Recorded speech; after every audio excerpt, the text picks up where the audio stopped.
जब कोरोना महामारी की दस्तक के चलते पूरे देश में लॉकडाउन लगाया गया, तब देश पर सबसे बड़ा संकट बच्चों की पढ़ाई जारी रखने का था।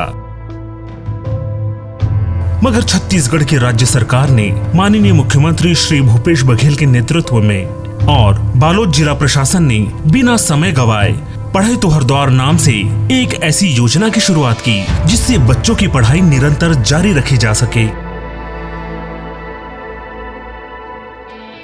इस योजना के साथ छत्तीसगढ़ के ढेरों शिक्षकों ने दिन रात मेहनत कर शिक्षा रूपी गाड़ी के पहिए कभी थमने नहीं दिए।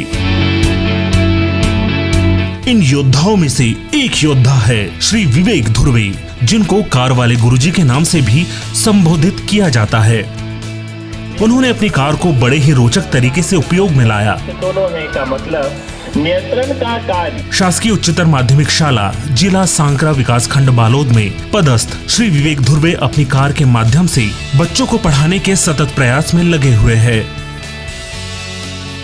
हमारे पास कोई ऑप्शन नहीं था, जिसको देखते हुए हम लोगों ने एक नया विकल्प सरकार की तरफ से खोजा गया, पढ़ाई तुअर पारा के अंतर्गत। उसके अंतर्गत हमने क्या शुरू किया, मोहल्ले में जाकर सभी बच्चों को इकट्ठा किया गया। उनके पालकों से हमने बात किया और पालकों से बात करने के बाद उनसे कहा गया कि सर क्यों ना हम, स्कूल तो बंद है, हम एक मोहल्ला रूपी एक पढ़ाई की शुरुआत की जाए। उनके सहयोग से हमारे यहाँ के जो सरपंच महोदय है श्री अरुण साहू जी, उनके सहयोग से हमको कर्मा भवन साहू भवन यहाँ पर प्राप्त हुआ गया।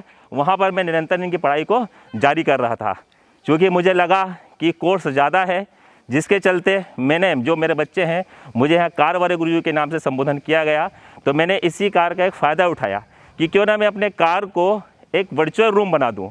और मैंने कार रूपी एक वर्चुअल रूम तैयार किया और अपने ऑडियो के माध्यम से सभी बच्चों को यहाँ पर शिक्षा प्रदान करनी चाहिए। शिक्षा को अपना धर्म मानने वाले विवेक धुर्वे को चुनौती का सामना करना पड़ा जब उन्हें समझ आया कि इस महामारी की वजह से कोर्स अपने निर्धारित समय से काफी पीछे चल रहा है। इससे बच्चों पर भी दबाव बढ़ रहा था। सोशल डिस्टेंसिंग का पालन करना भी अति आवश्यक था। इसका विवेक धुर्वे ने बड़ा ही आसान प्रभावी हल निकाला। उन्होंने बच्चों को 2 भागों में बांट दिया। कुछ बच्चों को सामुदायिक भवन के अंदर तथा कुछ बच्चों को बाहर पढ़ाने की योजना बनाई। बाहर बैठे बच्चों को कार के ऑडियो के माध्यम से पढ़ाया जाता है। इस प्रकार एक समय में 2 कक्षाएं एक ही शिक्षक द्वारा संचालित की जा सकती है। इसी वजह से उनका नाम कार वाले गुरुजी के नाम से प्रख्यात हो गया। यहाँ पर थ्योरिकल पोर्शन जो भी बच्चों का था, कोरोना के नाम से हमको सोशल डिस्टेंसिंग का पालन करना था, तो आधे बच्चे अंदर बैठते हैं और आधे बच्चे रूम के बाहर। आधे बच्चे जो रूम के बाहर बैठते हैं उनको मैं यहाँ से ऑडियो के माध्यम से सुनाई देता है, सब बच्चों को ऑडियो के माध्यम से पढ़ाता हूँ। और अंदर जो बच्चे बैठते हैं, थ्योरिकल नहीं होता, वहाँ प्रैक्टिकल, वहाँ पर अकाउंट्स है, अकाउंट को मैं वहाँ पर बताता हूँ। बच्चों को इससे ये लाभ हो रहा है कि हमारा जो कोर्स है वो समय पर ही पूर्ण हो रहा है, जिससे जो कक्षा 12वीं के बच्चे हैं, ये कक्षा 12वीं वाणिज्य के बच्चे हैं, इनको पढ़ाई का किसी प्रकार से नुकसान नहीं हो रहा है। विकास धुर्वे का मानना है कि पढ़ाई तो हर द्वार आपदा के समय में निश्चित ही न केवल एक क्रांतिकारी पहल है, बल्कि बच्चों की पढ़ाई न रुकने देने के लिए प्रशासन के इस कदम की जितनी सराहना की जाए उतनी कम है। तो सर ने बोले कि पढ़ाई तो हर द्वार के तहत आपके गाँव में हम पढ़ाना चाहते हैं, ऐसे करके। तो हम लोग बोल दिए हैं कि नहीं, क्लियर है, आप पढ़ा सकते हो और हमारे बच्चों को ही उसमें बहुत प्राथमिकता मिलेंगे। तो 2 माह के तहत 2 माह तक के हमारे बच्चों को पढ़ाए लगातार, है ना।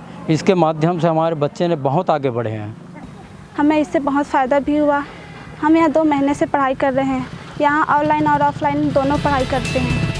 बालोद प्रशासन ने अपनी दृढ़ इच्छा शक्ति से सुनहरे अक्षरों में लिख डाला है विद्यार्थियों का उज्जवल भविष्य।